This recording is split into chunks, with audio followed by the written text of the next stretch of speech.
안녕하세요. 미국주식론 대학이 미준입니다. 10월 11일 오늘의 미국주식 뉴스를 시작합니다.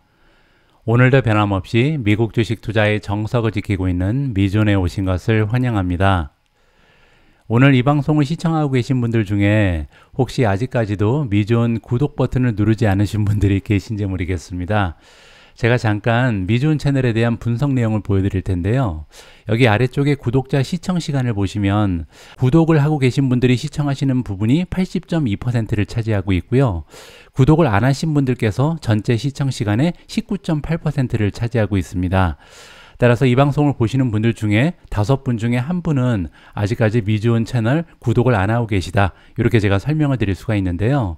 혹시 이러신 분들은 구독을 하실 만한 이유를 좀 설명을 드릴까 합니다. 그리고 한 가지 더 설명드리고 싶은 부분이 있는데요. 바로 구독자 종 모양 아이콘입니다. 알람 설정이라고 얘기하는 거죠.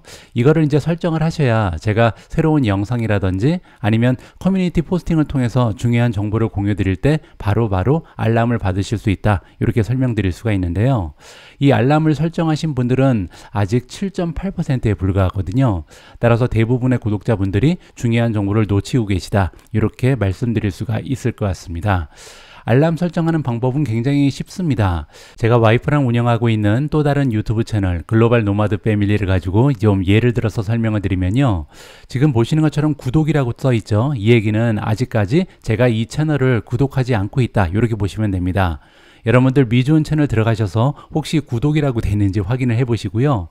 구독이라고 돼 있으면 클릭을 하셔야 됩니다. 그러면 구독 중으로 바뀌거든요. 자, 이제 구독이 되신 거죠. 그리고 왼쪽에 종 모양을 보시면 이 종 모양이 아직까지는 흔들리지 않고 있는데요. 여기를 클릭하셔서 전체 버튼을 누르셔야 됩니다. 그러면 이제 종이 흔들리는 모양으로 바뀌게 되죠. 이 얘기는요, 제가 새로운 영상이라든지 중요한 정보를 올릴 때 여러분들께서 바로바로 알람을 받으실 수 있다, 이렇게 설명을 드릴 수가 있을 것 같습니다. 자, 그러면 미준 구독이 왜 중요한지, 그리고 알람 설정을 왜 하셔야 되는지, 이 부분에 대한 설명을 좀 드리고 싶은데요. 제가 최근에 굉장히 다양한 정보를 여러분들께 빠르게 전달드리기 위해서 커뮤니티 포스팅을 통해서 미준 속보라는 새로운 코너를 개설했습니다. 그래서 어제도 굉장히 좀 빠른 속도로 미국 주식 관련된 뉴스를 여러분들과 공유를 해드렸거든요. 뭐 예를 들어서 팔란티어가 미 육군과 최대 2억 5천만 달러 규모의 AI 계약을 체결했다.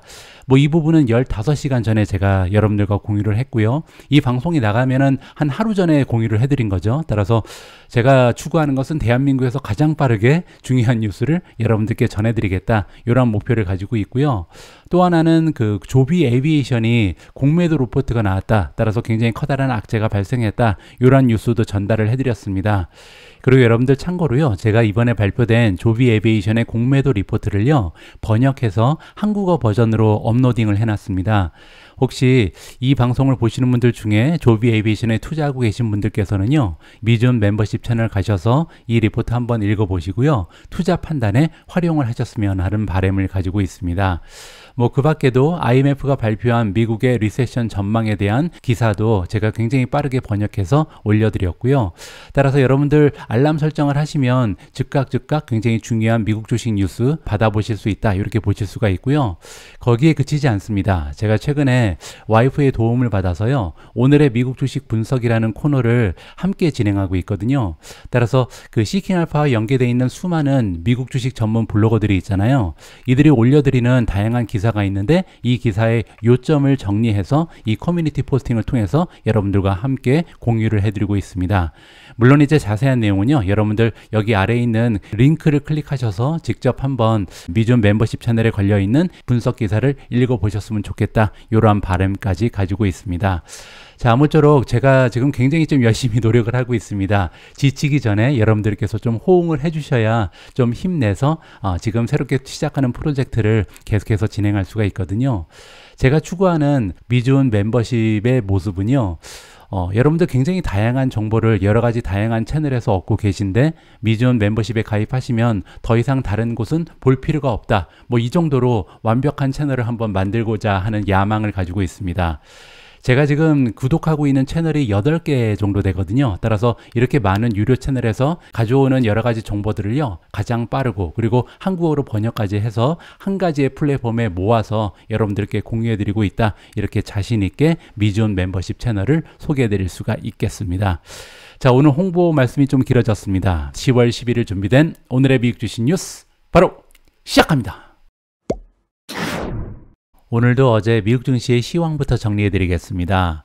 3대 지수 모두 다시 한번 상승 추세를 만들어내면서 지난주 금요일부터 3일 내내 긍정적인 추세가 지켜졌다. 이렇게 보시면 되고요. 다우존스는 플러스 0.40%, S&P 500은 0.52% 올라갔고요. 나스닥이 가장 좋았습니다. 0.58% 추가적인 상승 추세를 만들어냈다. 이렇게 보시면 되고요. 어제 시장을 이끌었던 대표적인 성장 주식의 이름을 보시면요. 플러그 파워가 11.7% 올라가면서 가장 좋았고요. 버진 갤럭틱이 플러스 11.11, 스테미 플러스 10.99, 오픈도어가 플러스 9.88, 차지포인트 플러스 9.78, 아이온큐 플러스 9.29, 루시드 플러스 8.15, C3AI가 8.13%, 파이버 플러스 7.42, 리벤트 코퍼레이션 플러스 7.13, SQM 플러스 7.09, 마지막으로 넥스트라 에너지가 7.05% 올라가면서 주식시장의 상승을 이끌었다. 이렇게 보시면 되겠습니다. 어제 크게 상승한 종목들의 공통점이 하나 있는데요. 많은 부분 친환경 에너지랑 관련이 있다. 이렇게 보시면 됩니다. 뭐 예를 들어서 넥스트라 에너지도 그렇죠. SQM, 리벤트 코퍼레이션은 리튬 관련된 기업이죠. 거기에 루시드도 보이고요. 차지포인트, 스템도 친환경과 관계에 있죠. 그리고 마지막으로 플러그 파워까지. 따라서 친환경 관련해서 굉장히 커다란 호재가 있었겠구나. 이렇게 우리가 예상을 해볼 수가 있는 거죠. 두 가지의 호재가 있었습니다. 특히 플러그 파워는요. 두 가지 호재가 겹치면서 굉장히 좋은 주가의 상승을 만들어냈다. 이렇게 볼 수가 있는데요. 잠깐 보여드리면 첫 번째 기사는요. 미국 쪽에서 발생을 했습니다.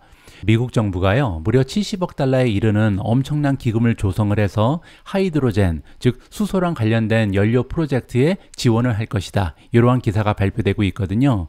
자, 구체적인 계획은 금요일 날 발표 예정입니다. 이번 주 금요일 날이요, 수소 연료 프로젝트를 구축하기 위한 70억 달러 규모의 연방 보조금을 지원한다는 발표가 있을 예정이다. 이렇게 나와 있고요.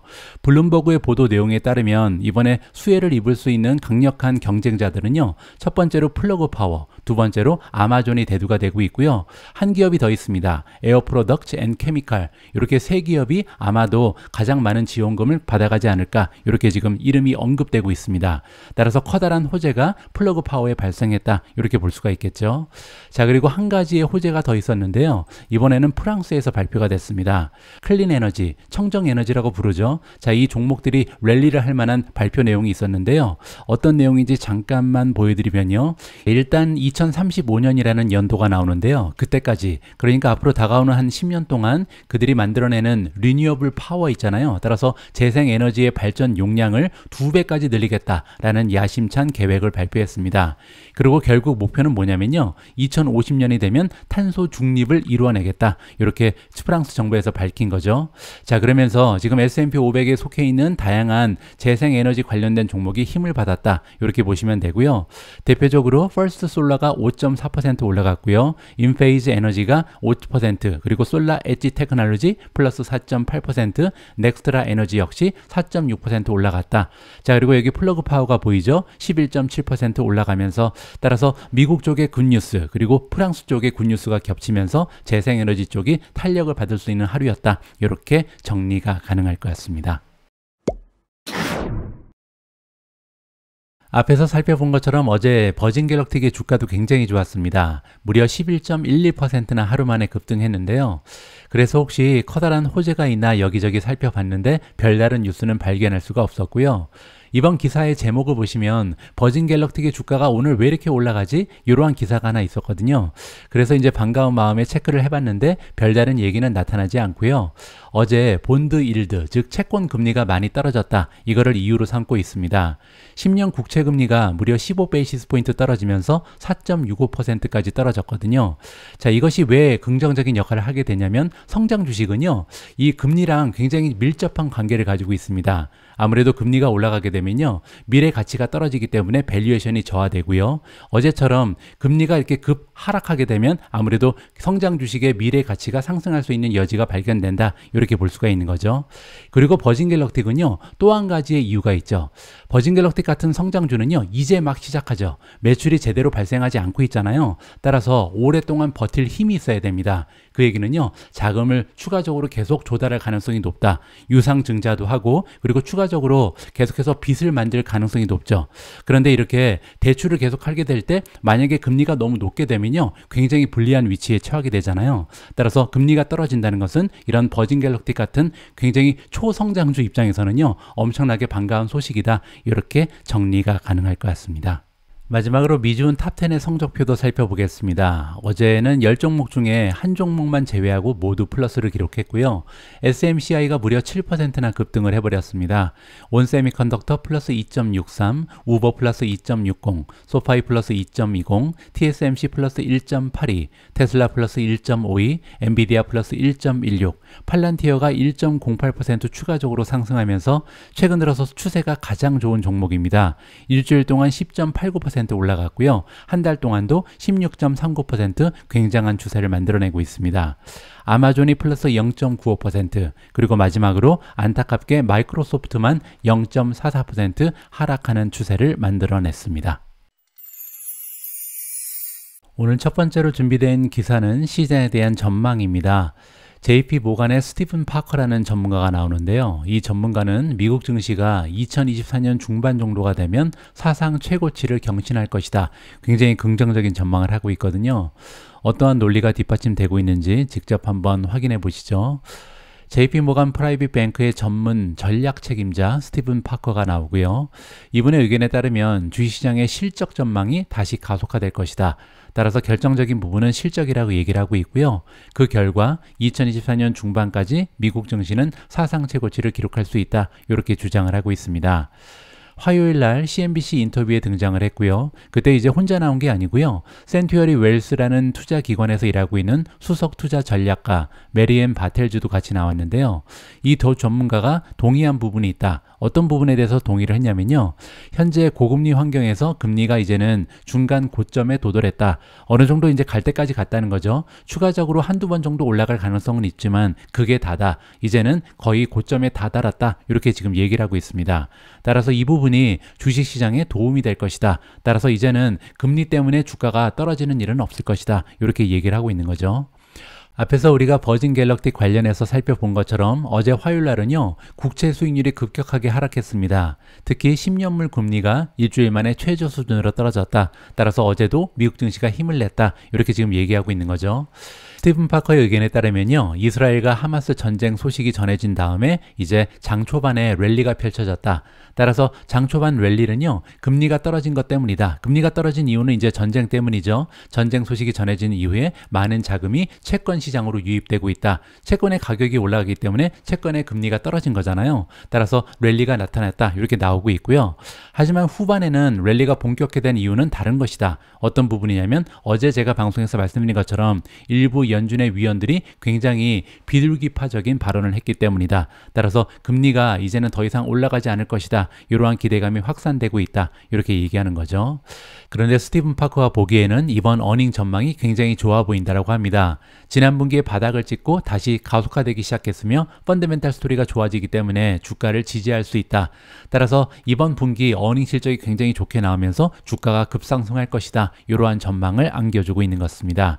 자, 그리고 내년에 대한 전망도 얘기했는데요. 내년에 성장이 올해에 비해서 둔화되긴 할 것이다. 하지만 큰 불황을 겪을 정도는 아니기 때문에 연착륙이 가능하다. 따라서 리세션이 오지 않는다. 이렇게 얘기하는 거죠. 그는 또한 시장의 새로운 최고치 경신은 밸류에이션이 아닌 기업 실적 성장에 의해서 주도될 것이다. 주가는요, 밸류에이션 곱하기 실적이죠. 따라서 멀티플 곱하기 실적인데 지금 현재 사실 밸류에이션은 굉장히 높게 형성이 되어 있습니다. 잠깐 S&P 500의 PER을 보여드리면요, 10월 10일 현재 24배가 넘어가거든요. 따라서 역사적으로 봤을 때 굉장히 높은 수준이죠. 2023년 1월 1일은 22배였고요. 2022년 1월 1일은 23배였습니다. 물론 이제 2021년 1월 1일을 보면 35배가 500까지 올라간 적이 있는데요. 그리고 나서 여러분들 기억하시는 것처럼 테크주 위주로 하락이 시작됐다. 이렇게 우리가 볼 수가 있는 거죠. 따라서 S&P 500 차트로 한번 보여드리죠. 자, 여기 나와 있는데요. 지금 24.88배는 역사적으로 봤을 때 거의 고점에 가깝다. 이렇게 볼 수가 있는 거죠. 따라서 미국 증시에 투자하고 있는 투자자 입장에서 멀티플이 더 올라갈 것이다. 이렇게 생각하기는 조금 어려운 상황이다. 이렇게 정리가 가능합니다. 하지만 이 전문가의 의견에 따르면 밸류에이션은 높은 상황이지만 기업의 실적이 앞으로 계속해서 상승할 거기 때문에 주식이 올라갈 수 있다. 이렇게 얘기하는 거죠. 자, 또 다른 전문가 바텔즈가 얘기하기를 ISM 제조업 지표가 개선되고 있다. 아직까지 50을 넘지는 못했지만 제조업이 실제로 바닥을 찍었고 재고가 적기 때문에 지금부터는 이제 제조업이 힘을 낼 것이다. 수익과 마진을 높이는 데 도움이 될 것이다. 이렇게 얘기합니다. 자, 이게 무슨 얘기냐면요. 제가 여러 번 보여드렸던 제표 중에 PMI라는 게 있잖아요. 자, 이게 같은 얘기입니다. PMI는 Purchasing Managers Index죠. 따라서 각 기업에서 일하고 있는 구매 담당자들한테 물어보는 겁니다. 지금 현재 기업의 상황이 지난달에 비해서 나아졌습니까? 나아지지 않았습니까? 이렇게 한 가지 질문하거든요. 따라서 이 수치가 평균적으로 50을 넘어가게 되면요. 기업들의 사정이 비즈니스가 지난달에 비해서 좋아졌다. 이렇게 우리가 살펴볼 수가 있는 거고 50 이하로 떨어지게 되면요. 지난달에 비해서 오히려 악화되고 있다. 이렇게 부정적으로 해석이 가능합니다. 자, 그런데 최근에 발표된 PMI 지수를 보시면요. 일단 서비스는 아직까지 굉장히 좋습니다. 50.1이거든요. 따라서 지난달에 비해서도 오히려 더 비즈니스가 조금씩 더 좋아지고 있다. 이렇게 응답이 나온 거죠. 물론 지난달에는 50.50이었기 때문에 좋은 추세가 조금 둔화되긴 하고 있습니다. 자, 그리고 결정적으로 중요한 부분은 Manufacturing PMI, 따라서 제조업 분야의 Purchasing Manager Index인데요. 이거는 굉장히 좋지가 않았습니다. 보시는 것처럼 8월 달에는 47.90이었거든요. 따라서 지난달에 비해서 굉장히 좋지 않다. 이렇게 지금 구매 담당자들이 얘기를 한 거죠. 그런데 새롭게 업데이트된 9월 달을 보시면요. 49.80이었습니다. 거의 50 가까이 되는 거죠. 그 얘기는요. 드디어 제조업이 바닥을 찍었다. 아마도 다가오는 PMI 지수 발표 내용을 보면 50을 넘을 가능성도 있는 거죠. 따라서 이제는요. 제조업 역시도 바닥을 찍고 상승 추세를 만들어낼 가능성이 있다. 이렇게 긍정적으로 해석이 가능합니다. 자, 하지만 바텔즈라는 전문가의 의견에 따르면요. 한 가지 조건이 있습니다. 원유가 더 이상 급등하면 안 된다. 따라서 원유 가격이 지금부터 굉장히 중요한 하나의 투자의 턱도가 될 수 있다. 이렇게 설명이 가능할 것 같습니다. 어제는 국제통화기금 IMF가요. 세계 경제 전망을 업데이트했습니다. 굉장히 좋은 소식도 있었고 좀 부정적인 내용도 들어 있었는데요. 일단 부정적인 내용부터 살펴보도록 하겠습니다. 국제통화기금 IMF는 내년 세계 인플레이션 전망을 상향 조정했습니다. 따라서 생각보다 인플레이션이 장기화될 것이다. 끈적끈적하다. 이렇게 얘기한 거죠. 따라서 물가 상승 압력이 지속적으로 완화될 때까지 각국 중앙은행은요. 긴축 정책을 유지해야 된다. 이렇게 촉구를 했습니다.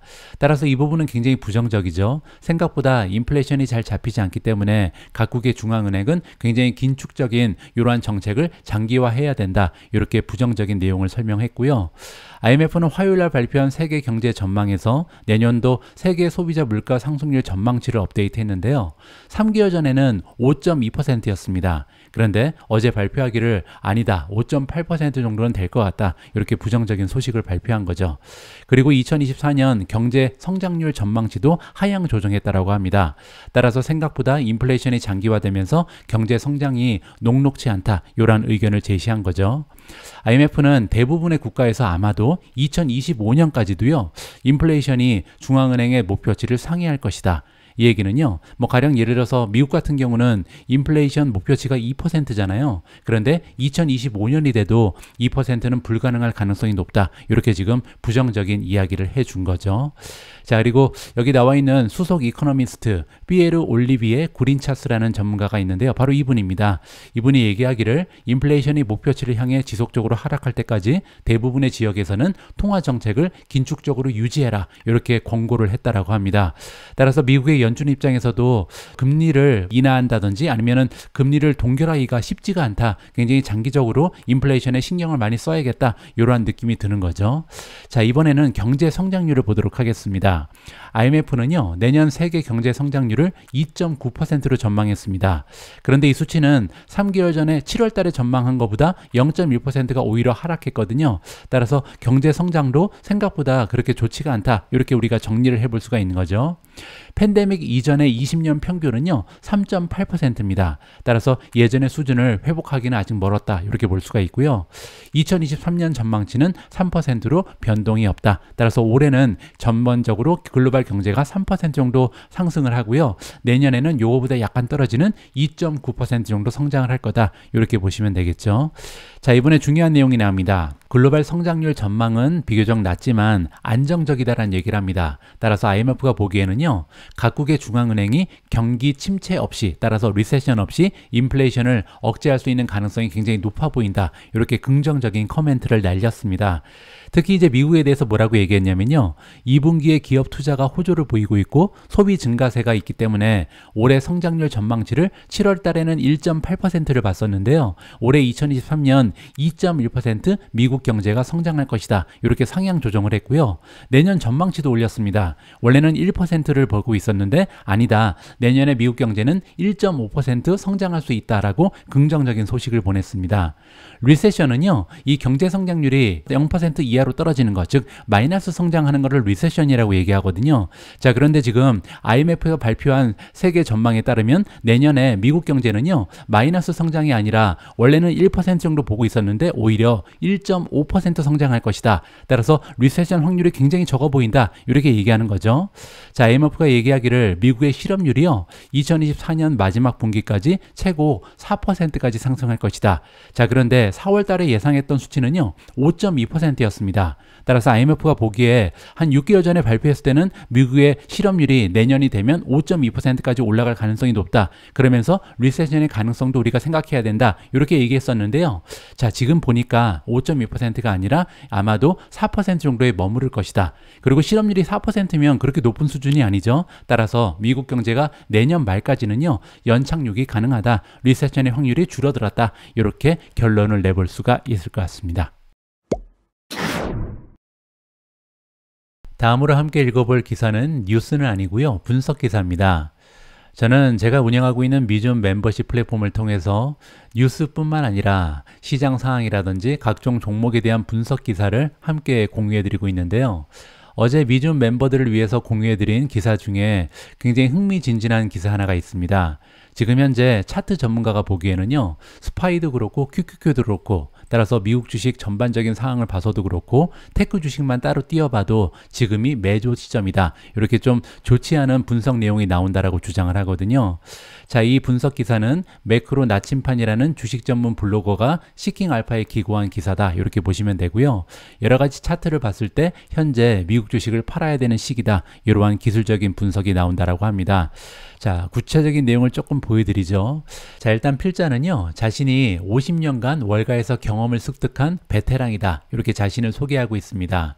그리고 이렇게 50년간 경험을 해보니까요, 가장 중요한 것은 경제 지표 같은 뉴스가 아니라는 거죠. 왜냐하면 이런 외부적인 경제 지표를 계속해서 반응하려고 노력하고 또 추측하려고 하면요, 너무나 마음이 혼란스러워져서 큰 그림을 놓칠 수 있다. 이렇게 얘기하고 있습니다. 거기에 한 가지 문제가 더 있다라고 얘기하는데요. 최근 들어서 미디어는 더 이상 공정한 뉴스가 아니다. 왜곡된 의견, 정치적 의제, 의도적으로 오도하는 헤드라인, 뭐 이런 게 너무나 많기 때문에 진실이 더 이상 반영되지 않는 것이 오늘의 미디어다. 이런 게 볼 필요 없다. 이렇게 얘기하는 거죠. 따라서 투자자 입장에서 가장 중요한 부분은요, 주식시장 자체라고 얘기합니다. 시장 자체는 내재된 비효율성에도 불구하고 실제로 그 어떤 미디어보다 투자자들의 심리에 대해서 많은 것을 알려준다. 그리고 훨씬 더 역사적 관점을 통해서 이를 파악할 수가 있다. 따라서 중요한 거는요, 차트만 보고 투자해라. 이렇게 지금 기술적인 전문가가 얘기를 해주고 있습니다. 그리고 실제로 과거의 추세를 보면요, 굉장히 일관적이고 명확하다. 따라서 차트는 굉장히 좀 진실이 담겨져 있고 또한 미래를 예측하는데 가장 적절한 수단이 될 수 있다. 이렇게 주장을 하는 거죠. 자, 그래서 이 차트 전문가가 장기적인 관점을 설명해주고 있습니다. 과연 장기적으로 봤을 때 지금 현재 미국 증시는 어떤 모양인지 직접 한번 차트를 보면서 이해를 해보죠. 스파이는 이제 S&P 500을 대표하죠. QQQ는 나스닥을 대표합니다. 나스닥 100이죠. 따라서 이 두 가지의 차트를 이해하는 것이 굉장히 중요한데, 모두 2022년 10월 달에 장기 랠리를 시작했다. 그리고 2023년 7월 달에 정점을 찍었다라고 얘기합니다. 그리고 나서 이제 둘 다 하락세로 돌아섰다. 그리고 8월 달에 매도세로 인해서 두 지수형 ETF는요, 모두 장기 추세선 지지선까지 하락했다라고 얘기합니다. 자, 여기 지금 나와 있는 게 스파이인데요. 스파이 같은 경우는 장기적인 추세선을 지금 여기서 상승했다가 하락했다가 다시 상승이 시작하는 것이 바로 2022년 10월이었죠. 그리고 나서 계속 쭉쭉 올라가는 장기 랠리를 시작했었는데, 그리고 나서 7월 달에 정점을 찍었다는 거죠. 그리고 여기 빨간색을 보시면요, 드디어 하락하는 추세선이 만들어졌다. 이렇게 지금 주장을 하는 겁니다. 자, 그리고 밑에 내려가서 QQQ를 보면요, 조금 더 확연하게 확인을 해볼 수가 있습니다. 자, 여기 상승선이 있었고 하락 추세선이 있었죠. 그리고 다시 상승 추세선이 발표됐죠. 자, 굉장히 장기적으로 지속이 됐는데 역시 7월 달에 꼭지를 찍고 다시 하락하는 추세선이 만들어졌다. 터널이 만들어졌다. 이걸 이제 터널이라 그러죠. 이러한 상승 터널이 없어지고 이제 하락하는 터널이 구성되고 있다. 이렇게 우리가 정리를 해볼 수가 있습니다. 자, 그리고 이 지지선까지 하락한 다음에 QQQ는요, 약간의 하락을 보였고 스파이 같은 경우는 채널 내에서 지지선을 유지했다. 이 얘기가 뭐냐면요, 여기 스파이를 보시면 여기 지지선에서 다시 반등을 시작했잖아요. 그 밑으로 떨어지지 않았습니다. 그런데 QQQ를 보면 뚫고 내려온 적이 있죠. 따라서 더 좋지가 않았다. 그래서 이제 하락 추세선, 이 터널이 조금 더 확연하게 빨리 형성이 됐다. 이렇게 볼 수가 있는 거죠. 자, 그리고 나서 두 ETF는 8월 말 저점까지 소폭 상승했다가 다시 하락했다. 자, 본질적으로 보면 이거는요, 2023년 상승 추세가 끝났다는 신호라고 합니다. 근데 이제 확인하기가 조금 어려웠다는 거죠. 왜냐하면 이 하락 터널이 만들어지는 것을 확인해야 됐기 때문이다. 이렇게 이해가 가능합니다. 자, 이제 보면요, QQQ는 새로운 하락 채널이 형성됐고 스파이에서는 진행 중이다. 자, 아까 말씀드린 것처럼 스파이 같은 경우는 하락 터널이 이제 시작되기 시작하죠. 하지만 QQQ 같은 경우는 이미 형성이 된 상태다. 따라서 이러한 추세를 벗어나기는 어려울 것이다. 이렇게 얘기합니다. 이제 두 ETF는 모두 장기 하락 추세에 있는 것으로 볼 수 있다라고 결론을 내고 있고요. 두 ETF 모두 향후 며칠간 그리고 몇 주 동안 상위 추세선에서 저항에 부딪힐 가능성이 높다. 이 얘기는 뭐냐면요, 여기 지금 상승하고 있는데 올라가다 여기에서 막힌다는 거죠. 그리고 떨어졌다가 다시 올라갔다가 떨어졌다가, 하지만 계속해서 고점이 떨어지고 있고 저점 역시도 계속 떨어지고 있기 때문에 이러한 하락 추세는 당분간 계속될 것이다. 이렇게 얘기하는 겁니다. 현재 만들어지고는 하락 추세의 최종 저점이 중요하겠죠. 언제까지 이렇게 떨어질 것이냐. 자, 이 저자가 얘기하기를 12월 아니면 1월 달에 발생할 수 있다. 그때까지는 무조건 떨어진다고 얘기하는 거죠. 하지만 다시 상승세까지 돌아올 때까지 그대로 유지될 거고 2024년까지 이어질 가능성도 우리가 좀 참고를 해야 된다. 고려를 해야 된다. 이렇게 얘기합니다. 따라서 지금 현재 기술적인 분석을 해봤을 때는요, 미국 증시는 새로운 터널이 만들어졌는데 이 터널은 하락을 예고하고 있다. 이렇게 정리하면 될 것 같습니다. 앞에 기사에 등장한 기술적 분석의 전문가는요, 증시에 투자하는 투자자 입장에서 가장 중요한 것은 차트라고 얘기합니다. 하지만 저는 이 생각에 동의하지 않고요. 제가 볼 때 가장 중요한 것은 기업의 뉴스라고 생각합니다. 좋은 뉴스가 계속해서 차곡차곡 쌓이게 되면 이 기업의 가치가 올라가는 거고요. 기업의 가치가 올라가면 주가는 따라올 수밖에 없다. 반면 굉장히 좋지 않은 기사들이 계속해서 쌓이게 되면 이 기업의 가치는 떨어지게 된다.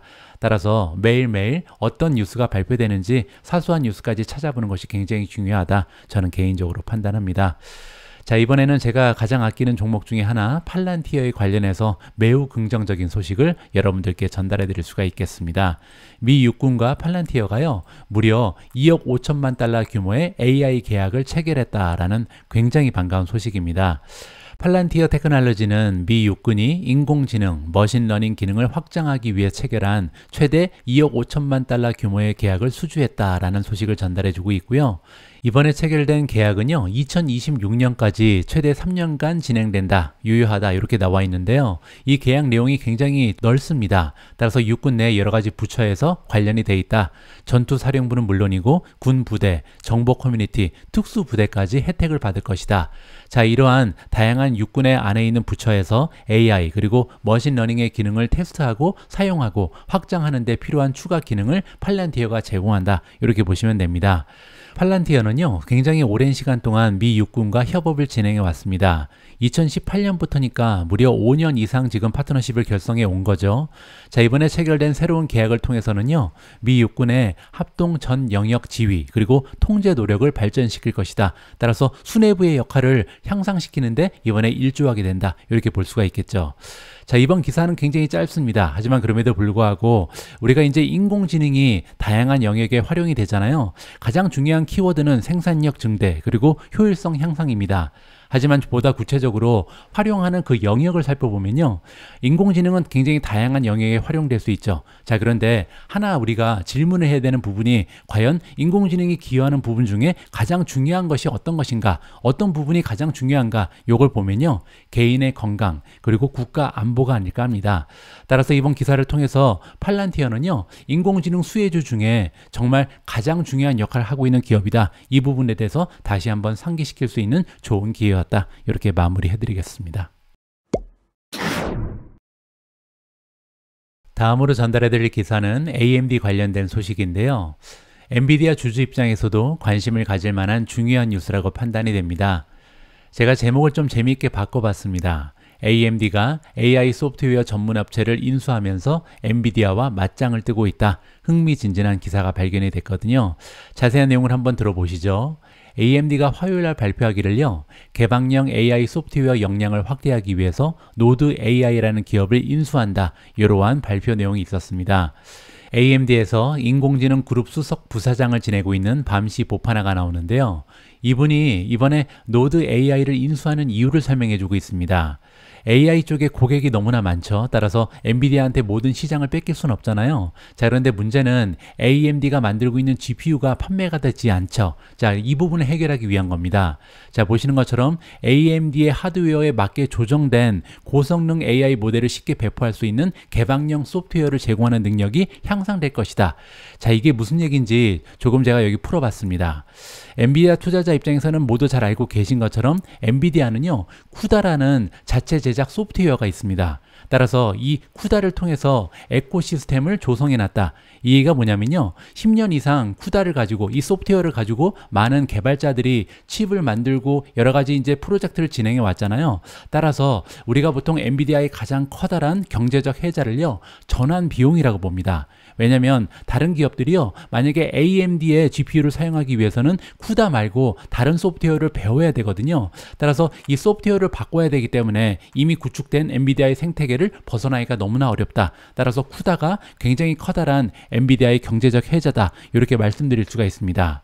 자, 그래서 경쟁 업체인 AMD 입장에서는요, 엔비디아를 따라잡기 위해서 굉장히 중요한 부분이 뭐냐면요, AMD가 만들고 있는 인공지능 칩, GPU가 있잖아요. 이 GPU에 활용될 수 있는 소프트웨어에 집중적인 투자를 할 필요가 있다. 자, 그런데 AMD는요, 다양한 칩을 구동하기 위해서 통합된 소프트웨어 컬렉션을 투자하겠다. 이러한 얘기를 한 적이 있는데요. 이게 무슨 얘기냐면, 이 소프트웨어가 쿠다가 있는데 쿠다 말고 다양한 소프트웨어가 있을 거 아니에요. 이 소프트웨어가 모두 통합된 소프트웨어 컬렉션을 만들겠다고 얘기합니다. 따라서 쿠다 말고 다른 소프트웨어는 다 AMD GPU로 사용할 수 있다. 뭐 이러한 분위기를 형성하겠다는 거죠. 따라서 소프트웨어 기업을 지속적으로 인수합병하고 있습니다. 그렇게 되면요, 굉장히 다양한 소프트웨어에서 AMD의 GPU를 활용할 수 있는 길이 열리게 되는 거죠. 자, 어떻게 보면 이 쿠다랑 맞서기 위해서 굉장히 좀 많은 투자를 진행하고 있는 것이 AMD다. 이렇게 얘기하는 거죠. 자, 이번에 인수한 노드 AI 같은 경우는요, AMD의 칩에 맞게 조성된 AI 모델을 더 쉽게 배출할 수 있는 기술을 보유하고 있기 때문에 이 전략에 부합하다고 판단된다. 자, 노드 AI는요, 대형 데이터 센터 운영자 등을 고객으로 삼고 있는 기업이라고 합니다. 따라서 이미 이 대형 데이터 센터를 운영하고 있는 기업들이요, 노드 AI의 소프트웨어를 이용한다는 거죠. 따라서 이 소프트웨어를 획득하게 되면 이 소프트웨어를 이용하는 기업들 입장에서는 AMD가 가지고 있는 GPU를 이용할 가능성이 높다. 이렇게 우리가 연관시켜 볼 수가 있는 거죠. 따라서 엔비디아 투자자 입장에서는요, 굉장히 좀 불길한 느낌이 들죠. 야, 이러다가 정말 많은 소프트웨어가 AMD의 GPU랑 연결이 되면서 엔비디아의 시장 점유율, 지금 뭐 엔비디아의 GPU 시장 점유율이 AI 인공지능 관련된 GPU는 90%가 넘어간다. 뭐 이런 얘기가 나오고 있거든요. 따라서 굉장히 좀 관심을 가질 만한 뉴스였다. 이렇게 마무리를 해드리겠습니다. 오늘 마지막으로 준비된 기사는 테슬라 관련된 소식입니다. 이번에 제프리즈라는 투자 기관에서 테슬라의 목표 주가를 하향 조정했는데요. 과연 그 이유가 뭔지 굉장히 궁금해집니다.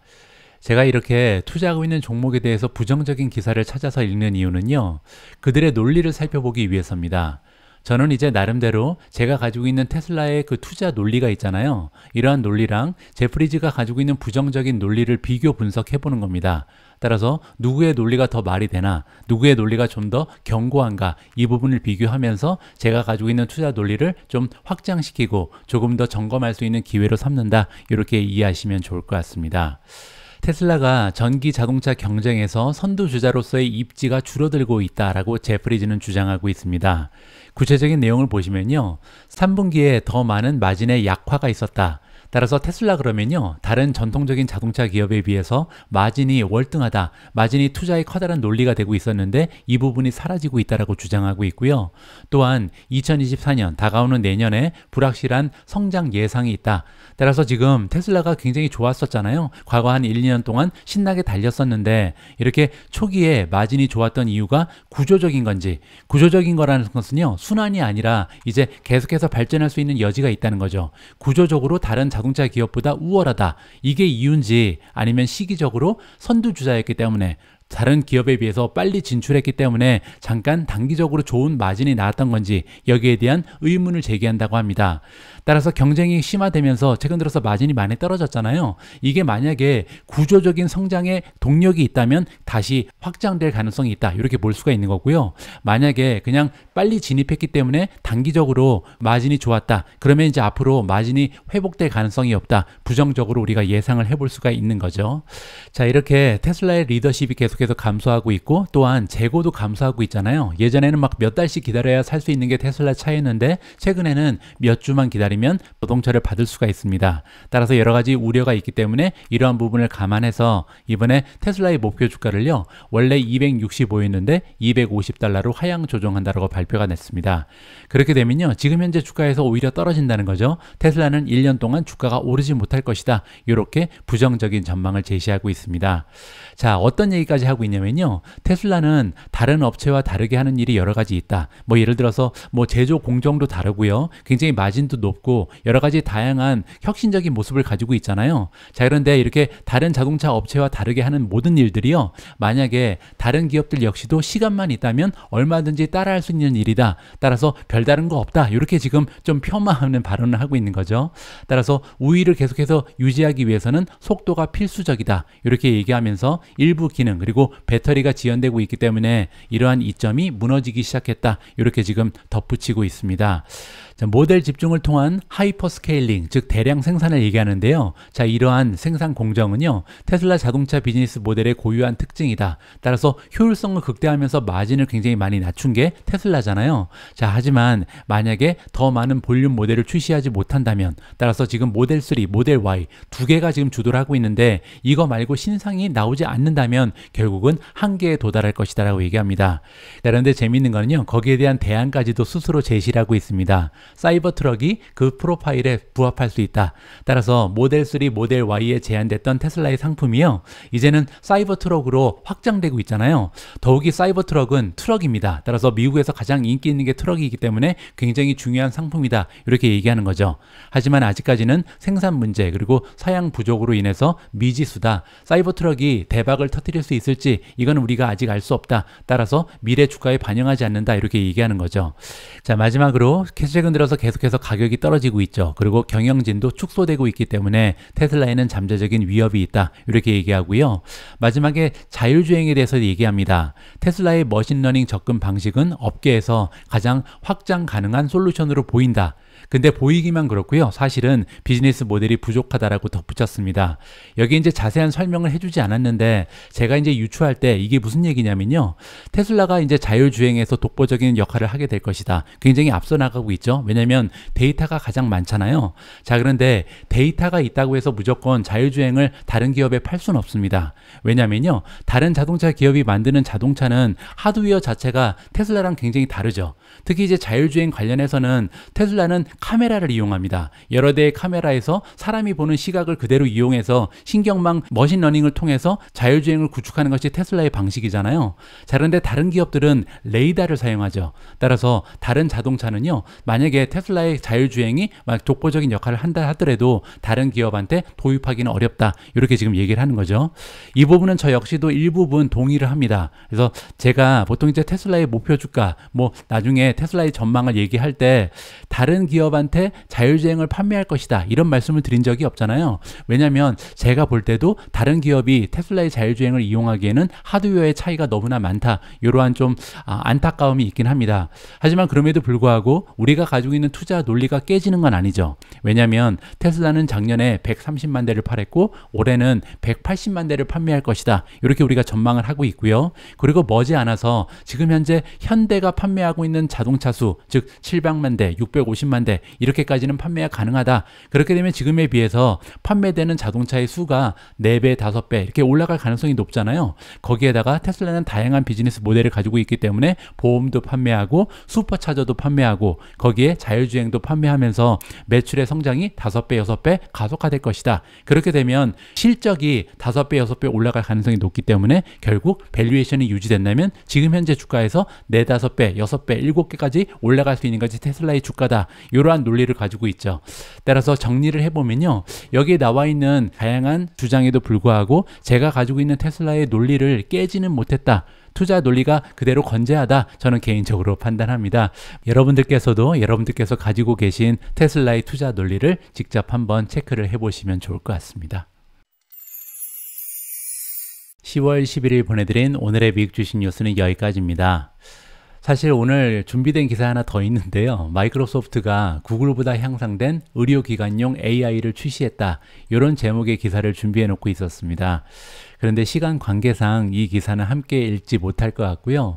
뭐 그 내용은 간단합니다. 어제 방송에서 제가 구글이 이제 의사들이 사용할 수 있는 AI 검색창을 마련했다. 따라서 앞으로는요, 의사들이 그냥 인공지능에 질문만 하면 다양한 곳에 산재되어 있는 이러한 정보들을 몰아다가 굉장히 쉽게 액세스할 수 있다, 이러한 내용의 기사를 함께 읽어봤잖아요. 자, 그런데 어제 마이크로소프트가 거의 비슷한 기능을 출시했고요. 제가 한번 읽어보니까 구글보다 오히려 한 단계 높은 이러한 기능이 많이 탑재가 되어 있습니다. 굉장히 좀 자세한 기사이기 때문에 여러분들 미준 멤버십 가입하셔서 직접 한번 읽어보시면 좋을 것 같습니다.